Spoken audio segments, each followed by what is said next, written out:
സംസ്ഥാനത്ത് വീണ്ടും താപനില മുന്നറിയിപ്പ്. അടുത്ത 2 ദിവസം ചൂട് കൂടും. താപനില 2 മുതൽ 3 ഡിഗ്രി സെൽഷ്യസ് വരെ ഉയരും എന്നാണ് കാലാവസ്ഥാ നിരീക്ഷണ കേന്ദ്രം നൽകുന്ന മുന്നറിയിപ്പ്. AV ജയശങ്കറാണ് ചേരുന്നത് വിവരങ്ങളുമായി തിരുവനന്തപുരത്ത് നിന്ന്. ജയശങ്കർ, പറയൂ, ആശങ്കപ്പെടേണ്ട ഒരു സാഹചര്യമുണ്ടോ? അല്ലാതെ ചൂട് കൂടുകയാണോ? സ്മിത, നിലവിൽ ആശങ്കപ്പെടേണ്ട സാഹചര്യമില്ല. പക്ഷെ ഒരു മുന്നറിയിപ്പ് വേണമെന്നാണ് കേന്ദ്ര കാലാവസ്ഥാ വകുപ്പ് നൽകിയിരിക്കുന്ന മുന്നറിയിപ്പിൽ പറയുന്നത്. അതായത് സംസ്ഥാനത്ത് വരുന്ന 2 ദിവസം ഒറ്റപ്പെട്ട ഇടങ്ങളിൽ താപനില 2 മുതൽ 3% വരെ ഉയരാനുള്ള സാധ്യതയുണ്ടെന്ന മുന്നറിയിപ്പിൽ പറയുന്നു. ഈ താപനില ഉയരുന്ന മൂലം ഈർപ്പവും വായുവിന്റെ ചൂടും വർദ്ധിക്കും. ഇത് വലിയ തോതിലുള്ള അസ്വസ്ഥതകൾക്ക് കാരണമാകും.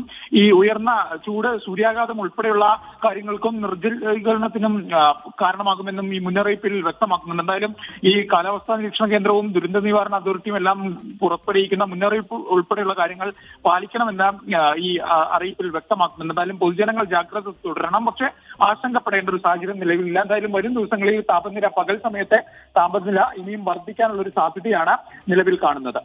ശരി, അടുത്ത 2 ദിവസങ്ങളിൽ സംസ്ഥാനത്ത് അന്തരീക്ഷ താപനില ഉയരാൻ സാധ്യതയുണ്ടെന്നാണ് കേന്ദ്രത്തിന്റെ മുന്നറിയിപ്പ്. AV ജയശങ്കറാണ് വിവരം നൽകിയത്.